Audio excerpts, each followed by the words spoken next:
Қазір мен сіздерге жасанды интеллект пен сурет қалай жасалатынының логикасын көрсетемін. Бұны білу бізге жасанды интеллект пен сурет жасауды оңай қылады және өзіміз қалағанымызша сурет жасап алуға мүмкіндік береді.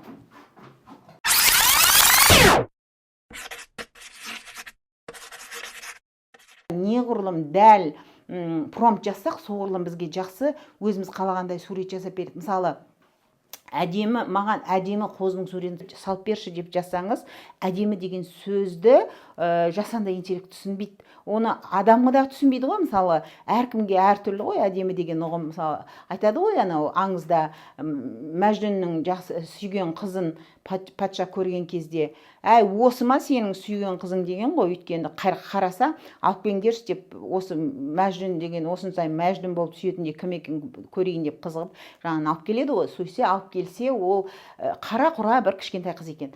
Соны айтады, қара қыз екен, бойы кішкентай екен. Осы ма дейді ғой. Сол сияқты біз әдемі деген, Мәжнүнге әдемі болған, басқа патшаға әдемі болмауы мүмкін. Сондықтан да әдемі деп жазбаймыз. Неғұрлым детальды және сипаттамалы түрде промпт жазамыз. Ол қалай деген сөз? Мысалы, неғұрлым сипаттап жазсақ, соғұрлым бізге нақтырақ сурет салып береді. Қазіргі кезде айтып жатыр ғой, ой, мынандай промпт жазып алыңыз, мынаны бүйтіңіз. Ондай емес, қазір жасанды интеллект. Бір алғашқы кездегіге қараған кезде алғашында рөл беріңдер деп жатушы еді ғой.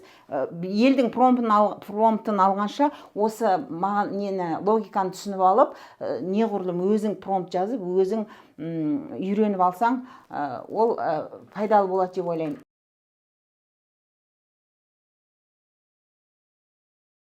Видеоның жалғасы бар. Жасанды интеллект суретті жасаған кезде не істейді? Біз бір промпт жазамыз, сол кезде 4 секундта бізге сурет жасап береді. Соны қалай жасайды? Бұл біздің Google-да іздеу поиск функциясы сияқты емес, және сурет салған сияқты да жасамайды. Мына жерде мынандай, біз промпт жазамыз, жасанды интеллект оны мәтін ретінде алады да, оны өңдейді. Яғни мәтінді түсінуге тырысады. Одан кейін нейрон желісі мына жерде өңделеді диффузия моделі арқылы. Одан кейін бұларға детальдарды қосады. Жасанды интеллектпен сурет жасау, digital shoe дейді да, мынандай қара нүктелерден, миллиардтаған қара нүктелерден суретті ойып шығарады. Бұл қара нүктелер, мысалға, сіз галереяңызда өзіңізде миллион сурет болып кетті ғой. Соны былайына қысқан кезде бір суреттердің бәрі нүктеге айналады ғой.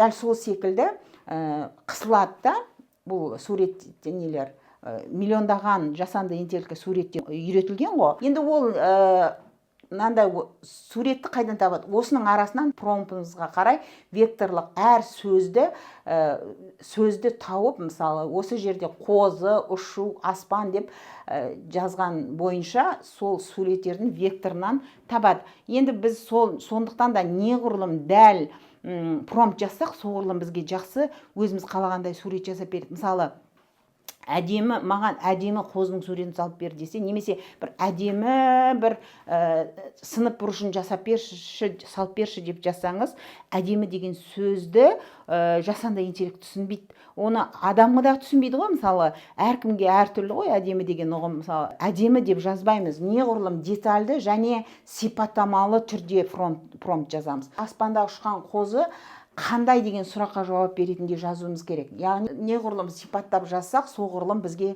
нақтырақ сурет салып береді. Бұл неге? Өйткені біз мәтінді өңдеу барысында сөздерді токен деген бөлшектерге бөліп тастаған кезде ол мағынасы мүлдем басқа жерлерден шығуы мүмкін. Сосын қазақ тілінің ерекшелігіне байланысты ол өзгеріп кетуі мүмкін. Сондықтан да көбінесе промпт жазғанда маған әдемі деген сияқты емес, түсінікті түрде қандай бойы, 1,80, шашы ұзын деген сияқты сипаттаманы көп детальды берсеңіздер, нақтырақ жаз. Елдің промптын алғанша осы логиканы түсініп алып, неғұрлым өзің промпт жазып, өзің үйреніп алсаң, ол пайдалы болады деп ойлаймын.